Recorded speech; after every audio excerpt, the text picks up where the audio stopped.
with great aplomb. Thank you, everybody. This meeting is being recorded. Great. Thank you, Miriam. Thank you, everyone, for joining us.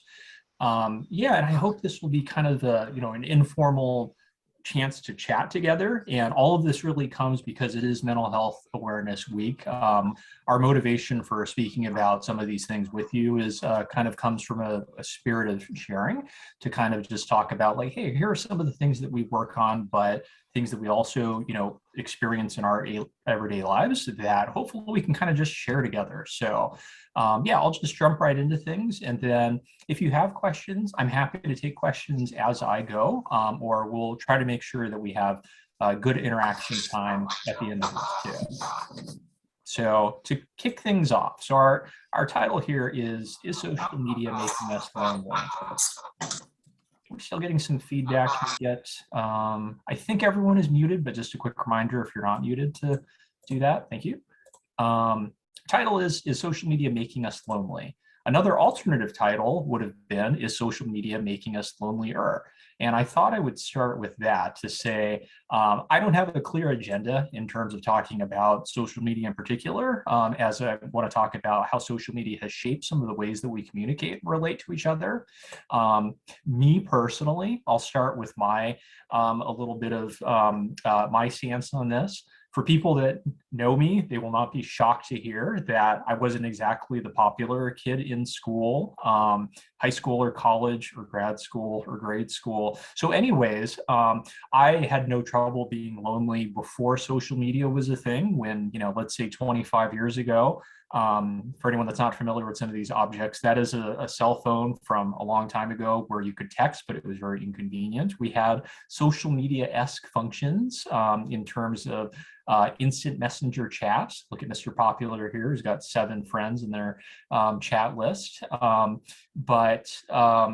so these forms of communication have existed, but I want to open our discussion during the rest of this time together to think about it in terms of, it's a little bit of a chicken and an egg situation, right? Are we lonely because we're online, or are we online because we're lonely? And our answers might change a little bit depending on what it is we're talking about in particular. So social media isn't necessarily making us lonely per se, but could it actually be making us lonelier? And that's what I want to maybe think about together. So a little bit about broader discussion stuff. I will share on my Twitter account, which is just my name, Tyler Shores, the links to the things that I share for people that want to delve into this a little bit more. We've got a couple of studies. One of the bigger ones that had a pretty large sample size was this one in the left-hand corner about specifically Facebook use with compromised well-being, including feelings of loneliness and depression. And the short version of the article is, the more that people were engaging and clicking and doing these things over a period of time, that and for longer sessions, their sense of well-being was going down. Conversely, a more recent one from UPenn, a smaller study, this one, but did say there was a little bit of a Goldilocks situation, as in like not too little, not too much, and just right, that a certain amount of social media use could be good for our well-being. I think the number was around 30 minutes or something like that, after which it was a case of diminishing returns. So is social media making us lonely and more depressed? On the one hand, yes. On the other hand, kind of. And we'll delve into a little bit more as this is our framing question. But I want to take a little bit of a different angle to kind of open things up a little bit. Since COVID, with everything going from less face-to-face interaction and more over video, we've gotten used to social distancing. And I can't help but wonder that emotional distancing has also become something that's sort of crept in a little bit too. At least this is something that I've noticed. And what do I mean by emotional distancing? A number of things. So we know, even though the consensus is still quite up in the air, a lot of our communication comes from nonverbal cues. That includes our body language, our tone of voice. Tone of voice is verbal. Our body language, our gestures, our facial expressions, etc. So we're having less of what's called diminished social presence. Social presence is essentially, the short way to describe it is our sense of being together with someone. It's harder to get social presence from other people, to feel connected when they're online, because we're not getting all of those same cues because we're having more mediated interaction and these sort of things. Emotional distancing can mean a number of things, which I'm going to talk about in the next few slides as well. But part of this could be because now that we're doing more communication online, as in a larger quantity, we might be spreading out our care or our emotional budget, or however we want to call it, across a wider channel than we usually do. So emotional distancing might be a case of spreading our care, our attention, our emotional attention for other people more thinly than we have in the past. This is just a working theory. I'm just throwing these things out there as things. Another thing I want to mention, so my background is in tech before coming to Cambridge. So I worked at Google and I worked at Stanford and a few other places. I'm big on thinking about having us all reflect on how apps and technology shape the way we interact things. All of the design that goes into it have choices about how we interact with these things. So I picked out just a couple of examples of ways that affects our communication and kind of wonder, does this increase our loneliness too in certain ways? For those of you that use, I don't know, if you have read receipts on your text messages or WhatsApp or Facebook, the dreaded seen message in terms of like, this builds in a certain expectation. Coming back to what I talked about earlier in terms of it could be thought of as a quality and quantity thing, that we have more ways to communicate now. We also have more ways to be rejected. So that's another thing to think about, is that this is a bit of a double-edged sword. The technology that allows us to see these things, we'd probably be fine if we didn't know if someone had checked a message or not. That little bit of an extra thing to see, like, was my message received and read? Yes, it was. Why isn't that person getting back to me? Was my thing not funny? Is there something wrong with me? Is there something wrong with them? Et cetera, et cetera. So that's one part of it. The other part that I wonder about, coming back to the idea of our emotional distancing, I wonder if that's partly to blame by, or partly can be caused by, a narrowing of how we communicate. The like is one such way that I've been thinking about. I've seen this over the years as an observer and as a researcher, and also in my personal interaction with others. Have you had this experience in terms of sending a message to someone, sometimes a question or a longer thing, and then getting the like as a response? The like has become a very quick shorthand. Again, that's quality instead of quantity of communication. It's like, let me quickly respond to this. But a like doesn't really answer questions that aren't like, binary yes, no, like, dislike sort of questions. But at least I've noticed an increase in this. And I wonder if that's starting to do something in terms of this overall feeling of feeling less connected to people.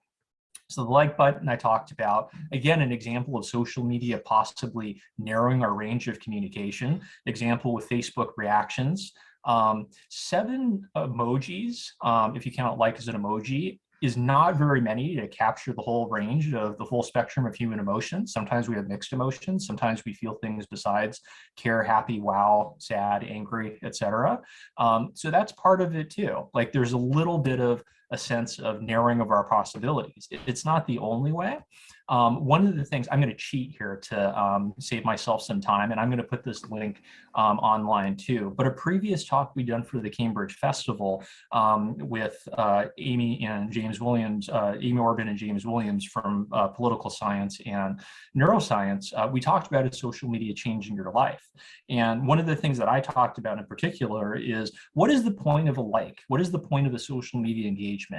During my talk, my portion of this talk, I called these things internet points, and that they're not redeemable for anything else outside of the economy of what they are. I wonder how that translates to real life now. Like, our likes, are these sort of like short proxies of communication good enough for us in order to communicate with people or not? For some people, the answer might be yes. For some people, the answer might be not really. I want to pose this idea and like really to find out what you're thinking. Do you feel like you're talking to more people in a wider sense? Or conversely, do you find that you're talking to less people more in depth? That's a very interesting question for me right now. And I mean, since COVID in particular. I'll share this link too, because I find this helpful on a personal level. This is from the Berkeley Greater Good site, but it's the idea of mindful social media practice. So some of it might seem very self-explanatory, category, but just simple things that kind of break us out of our habit loops in terms of, before I check Twitter or Instagram or WhatsApp or one of these things, why do I need to check? Is it boredom? Am I expecting something? What'll happen? What will I feel if I don't see some of these things? So even those like few second thoughts can actually change the way we approach some of these things. I'll close with one more thing, and I will share this too because I find this super fascinating. The BBC recently did a big, large-scale study, 55,000 people in BBC's loneliness experiment. So this is fascinating to me, and I'll share this online once we're done. All age groups experience loneliness. The younger people felt it a little bit more when this thing was taken. An important takeaway point here is that being alone is not the same as being lonely. I'll wrap my portion of the talk up by talking about that in a minute. But just sort of like the social stigma too about feeling lonely, it really makes you think. So I will share the BBC report, the link to this, and also the episode. For anyone that's interested, which presumably is everyone here listening together, it's worth looking at and kind of seeing some of these things. And the last thing I would mention just is kind of, maybe we can talk about this too, but I really like Susan Cain's Quiet, which is the best book I've read on introverts. It's very popular in the US, and I think it has an audience here too. But being an introvert also, if you identify as an introvert, it's not necessarily a question of just am I a quiet person, am I a more outgoing person, but what drains you, what makes you, what gives you energy and all of these things. I am an introvert, so I can tell you very much after we're done with this talk, even though I like talking to people, whether it's 10 people or 100 people, I get tired from this. I want my alone time and I value that. So I'm going to need to close my screen and do some of these things. So alone time as a self-selected thing to kind of help recharge your batteries is a little bit different than being lonely. But I thought I would leave those as kind of open things to think about, some food for thought. And with that, oh yeah, here's my contact information. So I'll put this on Twitter for anyone that wants to see some of these links. These are the main 4 out of many ways to get in touch with me if you have any other questions or want to share these sort of things. So I will stop talking for now, and I will turn it over to Susan and Matt. Susan, Matt, and Luke Fernandez, excuse me. Thanks for having us. We're really pleased to be here. Let me just share our screen. Let's see. Share screen. Hold on a second. There we go. We're on the wrong slide, so one more second. Go. And great.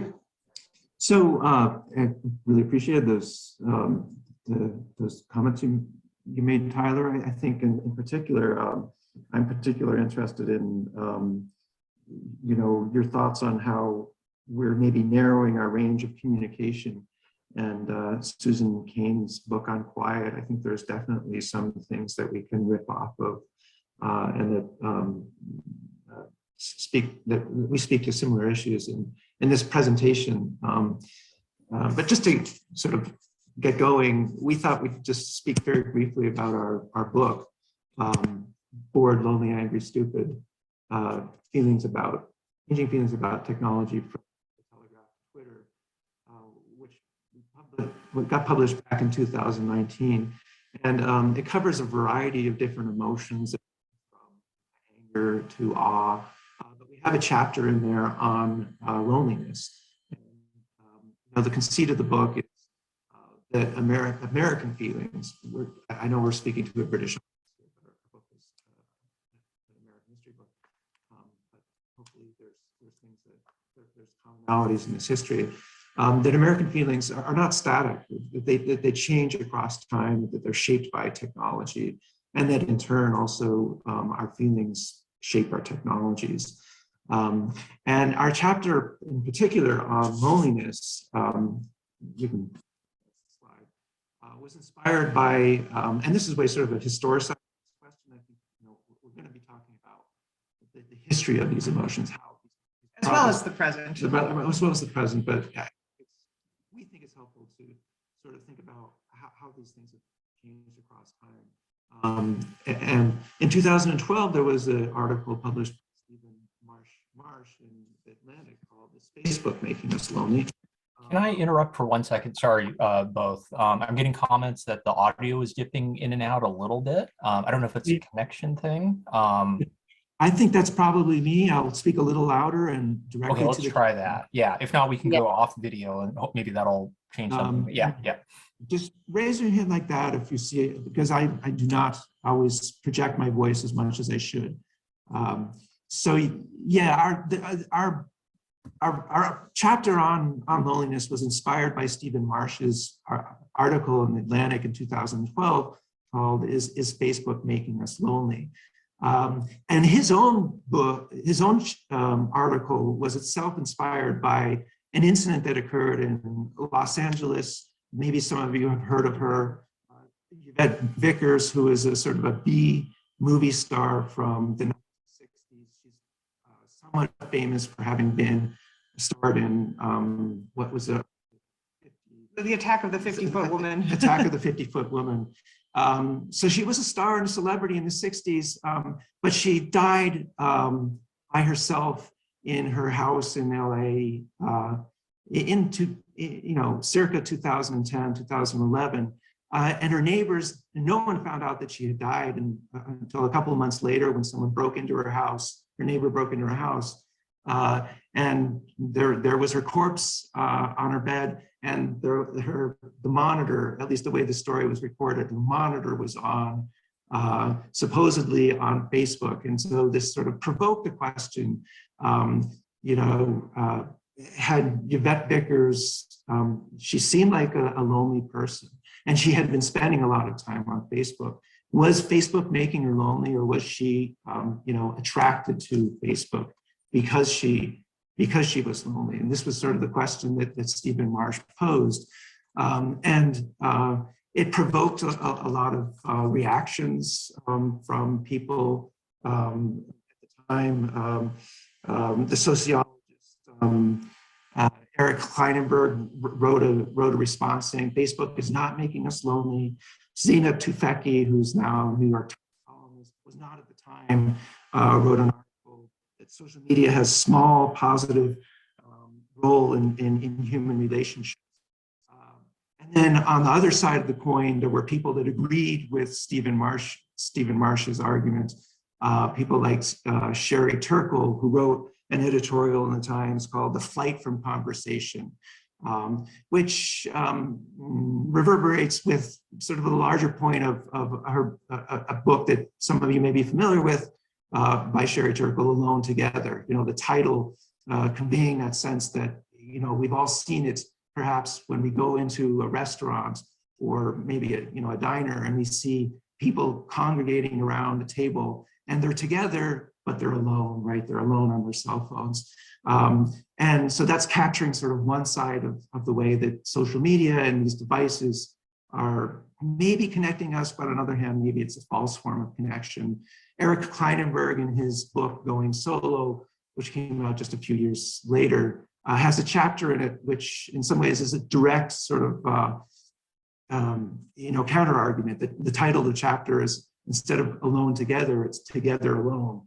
And the argument that he makes there is that as we become a more prosperous society, we can afford to live by ourselves, and that Americans actually are doing that more, that they're going solo and living, rather than in big sort of family units and sharing a house. Increasingly, we're buying apartments by ourselves, maybe somewhat like Yvette Vickers. But we're continuing to stay connected, that we're still connected, as Claude Fisher says. And it's these technologies like social media that are keeping us together, even though we are physically distant.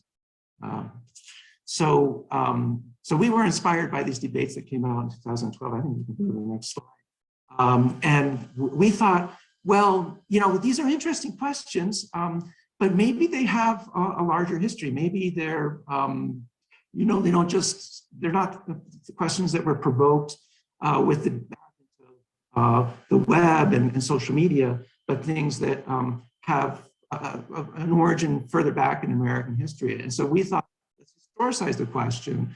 Let's see if Americans in the past also talked about and had similar anxieties about loneliness and about how technology might be reshaping these feelings. And so we started with, perhaps some of you can recognize this cabin. This is Henry David Thoreau's cabin. It's a recreation of this cabin alongside Walden Pond. And Henry David Thoreau built this cabin himself and then wrote his famous book, Walden, is famous to most Americans, published in, what was the mid 1854. 1854. And in this book, he has a chapter on solitude. Do we have the slide next? In which he celebrates this aloneness. I'm just quoting here. I find it wholesome to be alone the greater part of the time. To be in company, even with the best, is soon wearisome and dissipating.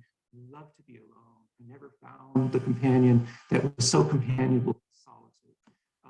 And so I think this makes an interesting contrast, perhaps, with our present, the way that we frame aloneness today. For Thoreau, it was solitude, the word solitude, which was used as a way of trying to make meaning of being alone. And that has fairly positive connotations for Thoreau. As we go through this chapter, we'll contrast it to the way that we frame loneliness today. Yeah, and what we found was Thoreau was not alone in the 19th century in thinking that being alone was not necessarily negative. There were lots of writers, as well as sort of less famous Americans, who suggested that being on your own, at least for some of the time, could be rejuvenating, could be a path to enlightenment and revelation.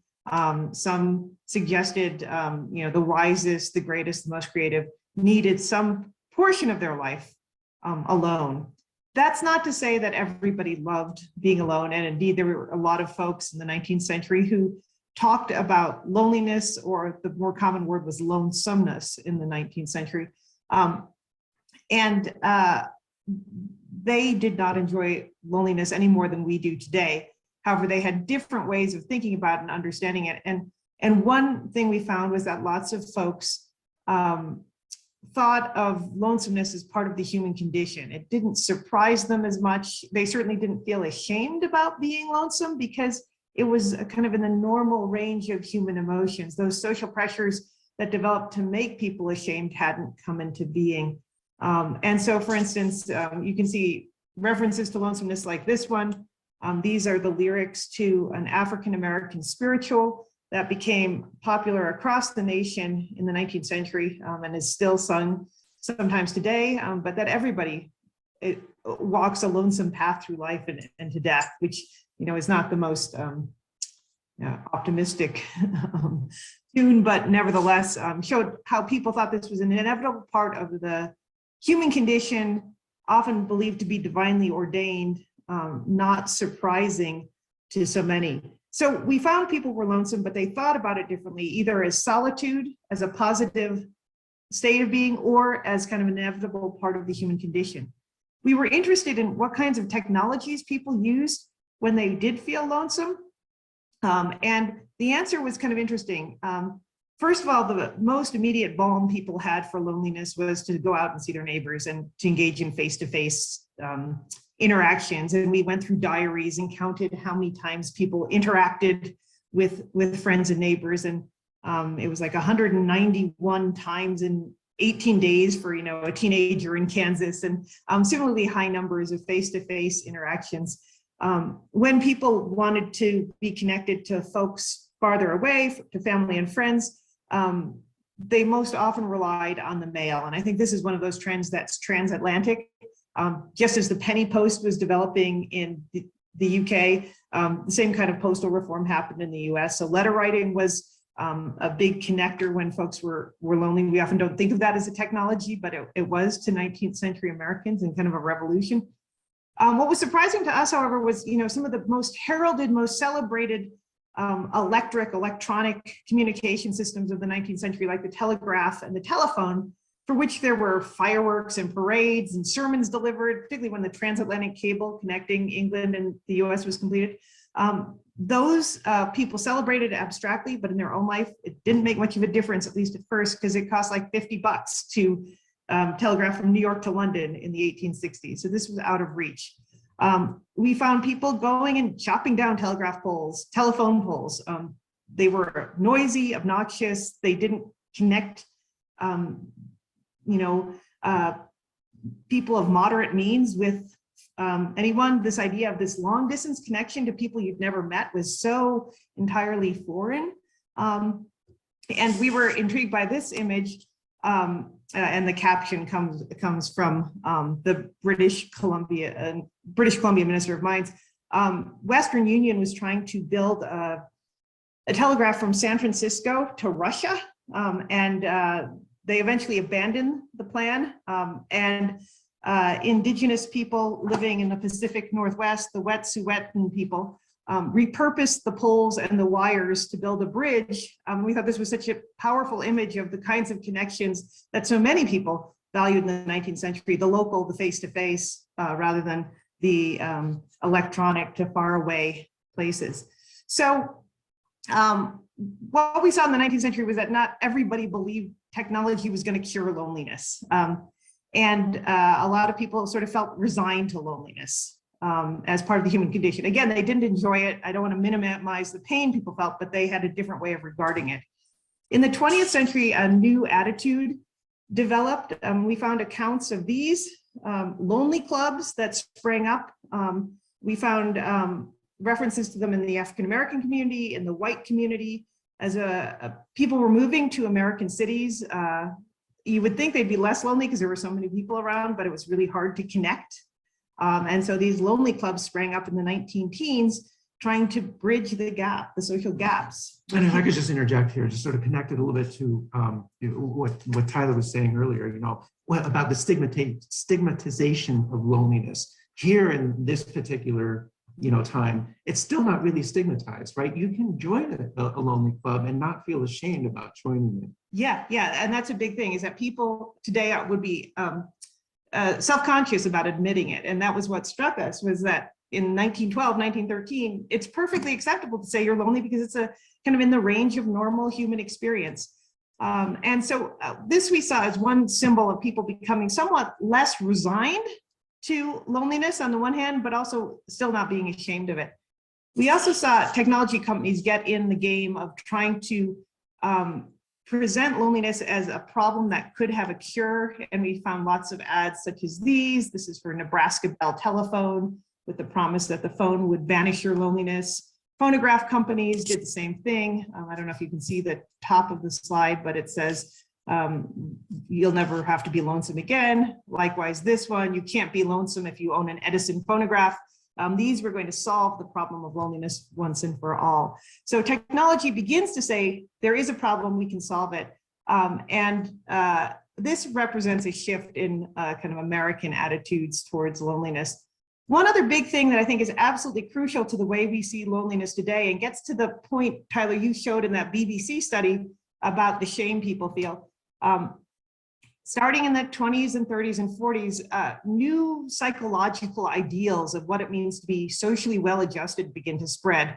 And the new idea is not that you can live at Walden Pond and be solitary and sometimes take value in aloneness, but instead that you should be a hyper-connected, gregarious, sociable person at all times. If you're lonely, it's your own fault. One of the culprits in this doctrine is Dale Carnegie. He's not the only one. This is a widespread kind of cultural movement to say you should be popular. If you're unconnected, that's your own fault. One more sign of this changing attitude towards loneliness, which is making it something that blames the lonely, is the rise of a new word in English, the word loner, which came into popular parlance in the 1940s.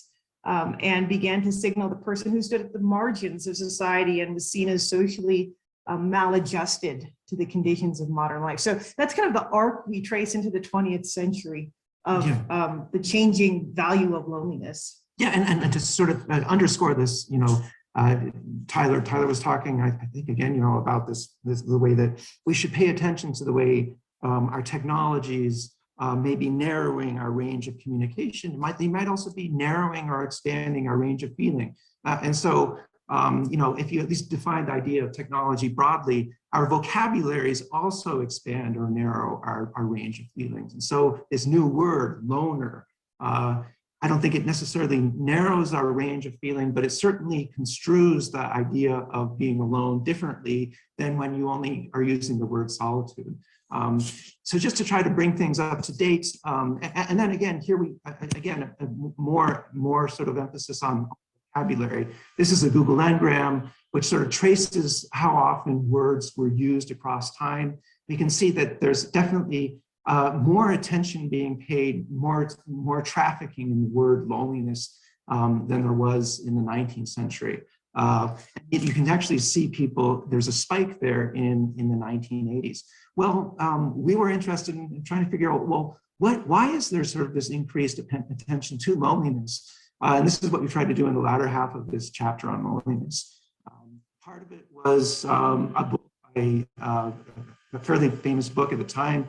David Reisman, a sociologist, wrote the book, The Lonely Crowd, in, I think, 1950, circa 1950. And this is mostly, again, Tyler Shore was talking a bit about Susan Cain's book, Quiet, and that there's sort of different sort of psychological dispositions that people have.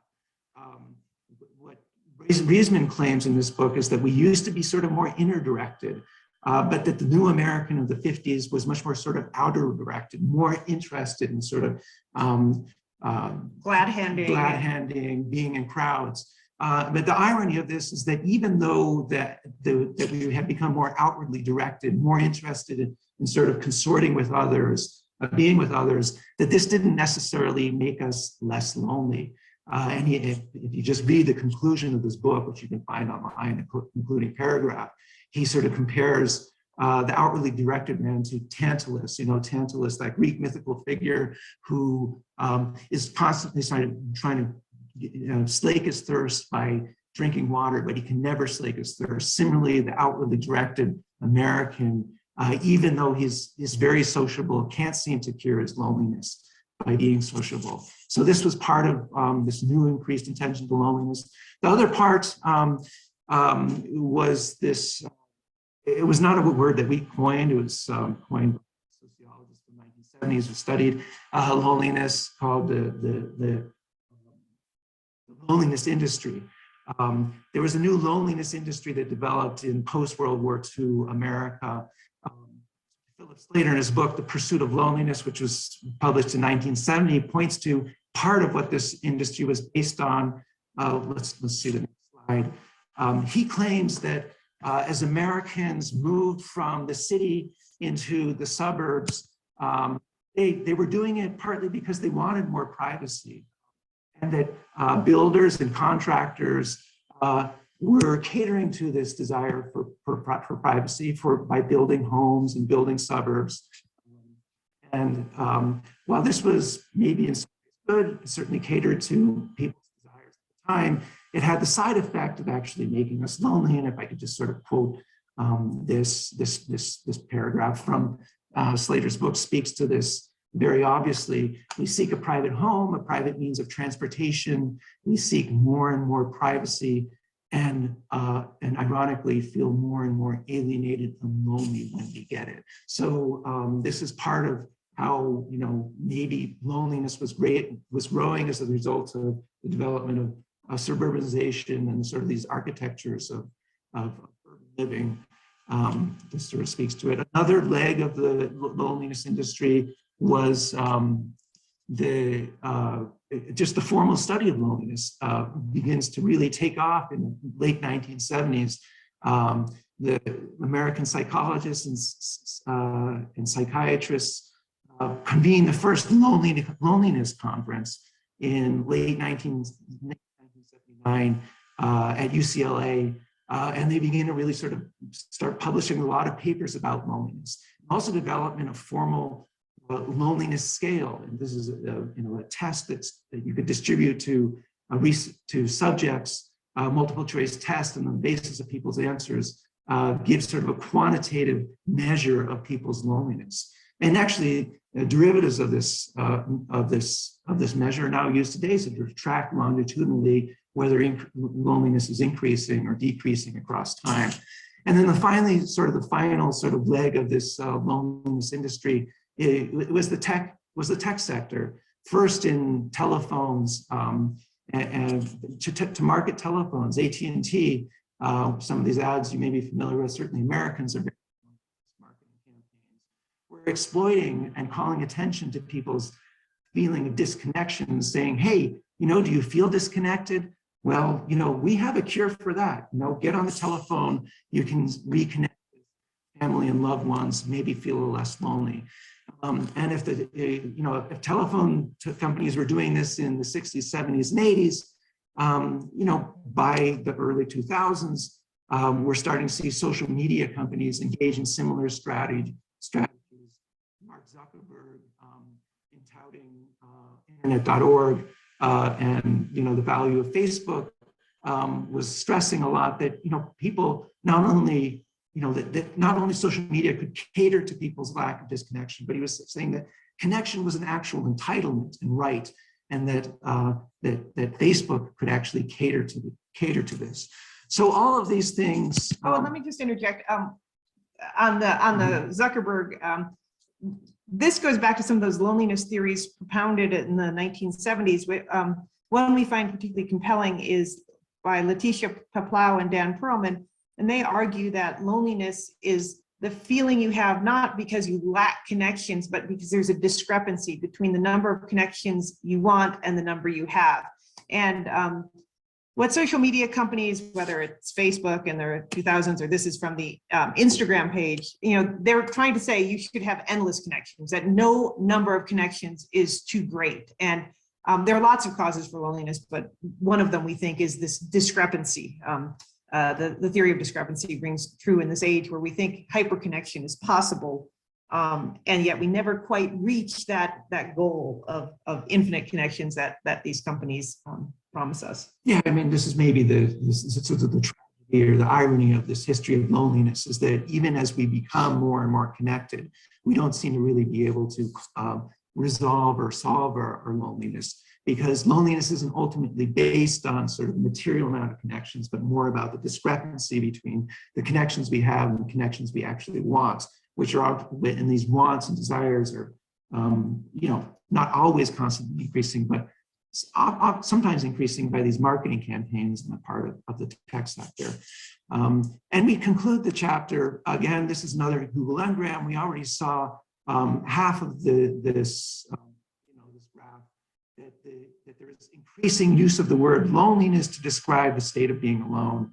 But then also a part of it, we're starting to use, the Americans are using the term solitude a lot less. So if Thoreau framed the experience of being alone by using the vocabulary of solitude, modern Americans are using a much more sort of the loneliness, which has a much more sort of negative connotations than solitude. And I think, again, this is just to try to draw these connections with what Tyler Shore was saying. If we're thinking about trying to make sense of what loneliness is, we should think about the way these technologies are narrowing or expanding our ability to communicate and our ability to feel. And certainly, along with these technologies are the vocabularies that we use to establish meaning. And I think this is the fact that we use loneliness more than solitude is part of the story. So this is kind of where we concluded our book in 2019, thinking that loneliness had become something people felt fairly frequently, as had their ancestors, but felt with greater shame, and also as a result of higher expectations that technology had kind of led them to expect. And so that's where we were in 2019, and then the pandemic hit, and our reliance on social media only increased, our social distancing increased, and we needed to connect some way or other. We just want to take a minute to kind of sketch out from 2019 to the present. Yeah, if you could give us just one more minute. I know we're running over. It's time to really take some Q&A. But we published the book in 2019, and 3 years have transpired since then. What would we need to do to sort of write an afterword to our book? Well, with the pandemic, and I think Tyler definitely alluded to this, at least in the early parts of the pandemic, in many ways, we sort of were able to perhaps sweep under the rug some of these worries that we had about technology. That because we had to social distance, because we had to spend time alone in our own houses, instead of focusing on the negative effects of these technologies, we were more likely to sort of appreciate their abilities to connect us. And I'll just speak from personal experience. I had to move from teaching face-to-face to teaching online. Well, I could still connect with my students via Zoom in ways that I wouldn't have been able to do if those technologies didn't exist. And to some extent, maybe social media enabled that as well. So that's at least part of the way of updating the history. But what we found was that there were more and more revelations coming out that continued to show that social media was having deleterious effects on the human psyche, from the whistleblower at Facebook, Frances Haugen, who revealed how much Facebook knew and Instagram knew about the effects their technologies were having, particularly on teenage girls and young women, from self-harm, poor body image, depression, which are correlates of loneliness. And so that certainly has, kind of reawakened the discourse that, yes, we were reliant on these technologies, but we need to use them carefully. One very last quick thing is, we think it's not just social media, and this goes to Tyler's opening slide. All of us have become, for good reason, to stay safe, dependent on, in the US anyhow, Amazon, Netflix, Grubhub or what have you, the one-click shopping. And we need to do that as long as the pandemic continues to rage. But that reliance on online purveyors of goods, movies, what have you, also empties out our public spaces. And once the pandemic is over, I think we need to be more thoughtful about our addiction to one-click shopping and go into the public spaces, the parks, the stores, the theaters, because that's where we meet each other, right? And so if we do hope to have some face-to-face community, that's another part of this online presence we need to think about, not just the social media, not just Facebook, but also Amazon. So we'll stop there. And sorry, we went a little long. I think that was great. Yeah, thank you both. Anna's got a very interesting question, which I'll read aloud. And also questions for any of you, since we've got about a little less than 15 minutes now. I thought I would pose some questions for you all too, to give you something to think about, because hopefully we can chat a little bit about this. But based on anything we've said, what do you think in terms of does social media actually make you feel lonely, like when you're using it? It's a very teacher thing for me to do, to ask the question that we're trying to answer here. But things like we've talked about with emotional distancing, with likes and emojis and different ways to interact is kind of poor proxies of more in-depth communication. Do you have any experiences or thoughts on some of these things? I'd be curious to hear what you think. But yeah, let's go to Anna here. I'll read this aloud if you don't mind. So in North America, zoning regulations dictate every single family homes for the most part, or high density housing like apartment buildings, whereas in Europe, there's a greater range of densities. So what effects would this have on the rates and distribution of loneliness in our respective continents? And does it affect the way we use social media and how it in turn affects us? That's a very interesting question. I gotta think about that for a second. I guess, Susan, this kind of goes to the last point you made, right? In terms of getting out and doing more of those things, simply having more opportunities. I mean, America in some places super spread out. You have to drive to get to, where people are sometimes, as opposed to when, population dense things, Europe in general, and I'm generalizing a lot here, but more walkable than most parts of the US. So that is obviously going to be a factor. So does ready access to people mean less loneliness or more loneliness, or what do you think? Yeah, I mean, I think post-war urban planning, I mean, the zoning regulations that went in that separated commercial from residential, from manufacturing, were so kind of homogenizing of income level, of size of house, and also generally reinforced car dependency that I think they really have emptied out our streets. They've limited face-to-face community across the nation. You still see, in cities and very thoughtfully planned towns, places where people can meet. But pedestrian zones are something we really don't have enough of in the United States. And I think it does a disservice to all age groups, but I often think about the elderly in particular who end up being so isolated when they can no longer drive a car and locked out of the social world. So I absolutely think that zoning has kind of upped the isolation of so many Americans. It goes back to that Philip Slater quote about how people are seeking privacy, but they end up getting isolation. I absolutely think that's right on target. Yeah, and Zainab Tufekci's article, which I mentioned briefly, I could certainly put in the chat or something, talks about this, that the real culprits, the people that the technologies that we should really blame for may not be our social media technologies, but our architectures of suburbanization.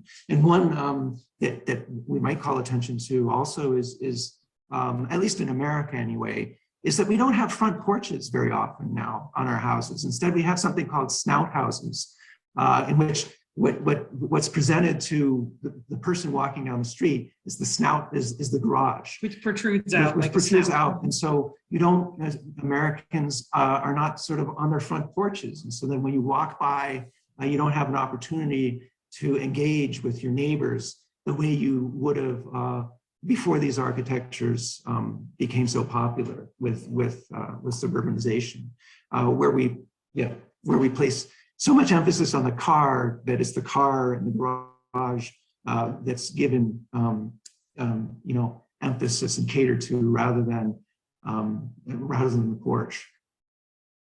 I don't think I've seen porches in Cambridge. I don't really think that's the thing. Someone can correct me, but I feel like that's not often seen.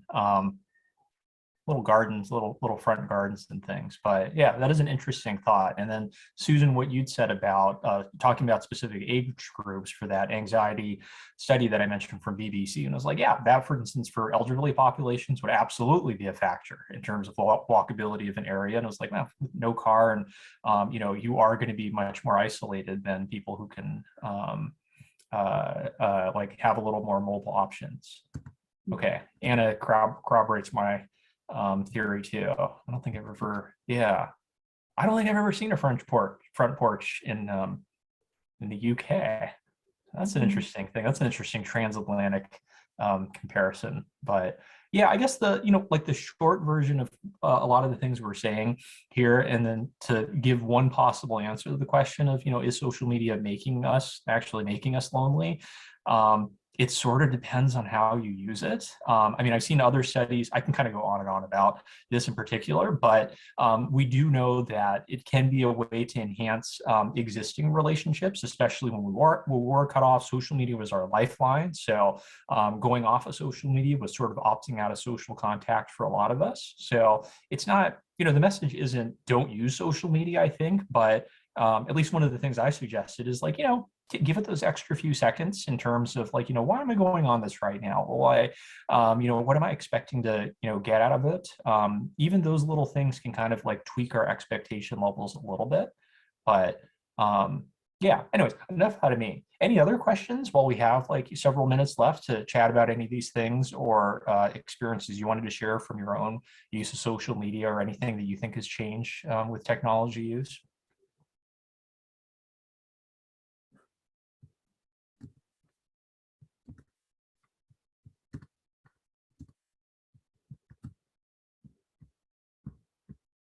We do have,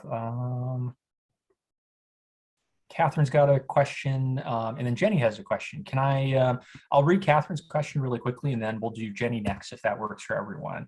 It's not exactly a question, but in terms of the question of whether social media makes us personally feel lonely, I hear people talk a lot about FOMO, the fear of missing out, which I think maybe has a connection with the idea of the discrepancy between expectation and reality causing loneliness, making us hyper aware of who we don't have a connection with or who we aren't interacting with in a meaningful way.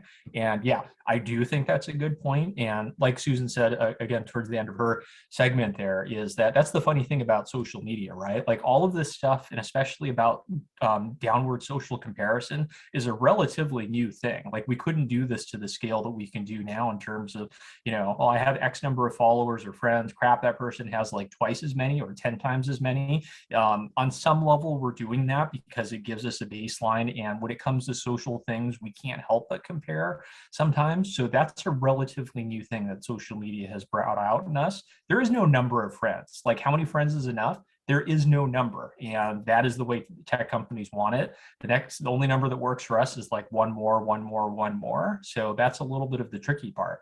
But yeah, I think that is a good point that really meshes with a lot of what we're talking about. Jenny has her hand up. Jenny, would you like to come on audio or video and chat? Yeah, sorry. I was trying to type it all out, but there was too much and I don't think I'm coherent enough. So, and I'm not typing quick enough. So I thought I'd just talk it. Sorry. I was just curious about when I'm on social media, or when I've been on social media before, or sometimes I see this, I wonder if there's this, it's almost like road rage, where you forget that there's another person on the other side of the computer, and because you can't see them. And I'm wondering whether or not there's this connection between this sort of inability to sort of recognize there's another human, there are other humans there, and this feeling of loneliness, if you know what I mean. Like I found myself in the pandemic getting into a lot of weird disagreements over sort of WhatsApp and things like that, that when you then meet someone in person, none of it matters, I guess, is the thing. Whereas for some reason, when you're typing it all out and you're not in the presence of a human, you forget that that's another human. I don't know if I've explained that properly. Yeah. But I'm just curious about that. Any thoughts around that? Jenny, I mean, I think, you know, we can talk about, we shouldn't think about loneliness perhaps in isolation. We should think about it in connection with other emotions like boredom and anger, and the way that these other emotions may be compounding our loneliness. And certainly, you know, there's been lots of studies talking about the way that social media companies, the way they keep us engaged is by sparking our anger, by inflaming discourse. And to the extent that inflamed discourse and anger polarizes us, makes us less able to sort of trust each other, that it erodes trust. And there's actually been some recent popular articles in Atlantic about this, one by Jonathan Haidt, another by David Brooks, about the way that social media is eroding our trust. Arguably, trust is a component of friendship, right? And that to the extent that we can't trust each other, we also are going to be more lonely. So yes, I think there's definitely a story to be told there. And then if we want to know more about the story of loneliness, we should also know more about the story of you know, of anger. Yeah. I have one example to share from this, and then one thought to share, and then I want to get to Mitchell's question and comment too. So one is, and this goes back to my Google days. I worked at Google, and part of the stuff we did is like, you know, when YouTube was bought by Google, we had to decide how videos and these sort of things were going to work. So this is long ago. Most people don't remember this, but YouTube comments used to be anonymous. Whatever the topic, how to bake chocolate chip cookies, doesn't matter. Doesn't matter what the topic was. The general rule of thumb, within a page of comments, it would devolve into the most racist, sexist, homophobic, anti-whatever. We had to change that, and one way was to tie that to Google, people's personal Google profile. So that's just one example of, you know, like somehow that an anonymity online thing does seem to bring out the worst with people, unfortunately. And some of it might be that depersonalization that comes times when it's easier to imagine that these are just characters on a screen as opposed to real human beings with real human feelings behind it. So I kind of wonder about that. This is like my crazy theory that I can't back up in any way, but I wonder, since so much time is spent being online and interacting online, are we starting to treat more people, especially people we may not know in real life, as more like characters on like a show or something than we are real people? I kind of wonder. Again, I don't have anything to back that up, but I just sort of wonder, is it easier to get pissed off or be mean to people just because it's like, well, they're not real people. These are just internet people. And it's not our fault for thinking that, but I just wonder if that's one consequence of just doing so much online interaction. So I'll leave that as food for thought. And then Mitchell's got a question and we'll try to wrap things up here. So it can be easy to feel disillusioned about social media companies, technology, telecommunications companies, and more for exploiting our loneliness for decades. Given that all these technologies are here to stay, do you think there is any hope that they will be fixed, or do we need to learn to use these technologies cautiously for the indefinite future? That's a good question for all of us, I think. Yes, part of the onus is on us. We can't blame all of the technology, I think, because it is sort of shaped by how we do things and how we work. But I think at some point, technology will get better. And by this, I mean specifically social media. This is the tech researcher part of me speaking. It's probably not soon. It's not going to be tomorrow or next year, unfortunately. But at some point, I think it will get a little more reined in, that at some point there has to be more than what there is right now. I don't know when that is, but this whole Zuckerberg, sort of like, you should come to Congress or you should come to Parliament and talk. And he says, no, not going to do it. Make me. That won't always be like that, but I don't know when that's going to be. So anyways, sorry, I know we're over on time now. Any closing thoughts, Luke or Susan, before we go? Just to speak to your point, Tyler, I think we often think of technologies as neutral and not having biases, that they're just tools that we can use any way we want. And so, yes, the onus is on us to use the tools in responsible ways that don't, provoke loneliness. But we should also recognize, as I think, as you were saying, is that the design of the technologies also has some effect on, our emotional experiences, and that there are biases in these technologies, and we should think about how we can redesign them so that they're so that they cater to the best of our humanity and to our more positive emotional experiences. Thank you for having us. Yeah, thank you both for joining. Thank you everyone for staying and for participating. I think we should let everyone go and continue with their, what day of the week is it? Wednesday? Yeah, Wednesday. All right, so enjoy the rest of your Wednesday. Thank you everyone for coming, and then this will be recorded and I think available for everyone online. Miriam and other Mental Health Awareness Week folks can follow up on that, but I think that's it for now. Thanks, Susan. Thanks, Luke. Thanks for everyone for joining us. It was a lot of fun. Very interesting. Hey. Tyler, we really appreciate you reaching out, and it's so nice to meet you in person. Yeah, we met on social media, by the way. How about That's that? true. Yeah. All right. Bye, everyone. Thanks for coming. Take care. Bye-bye.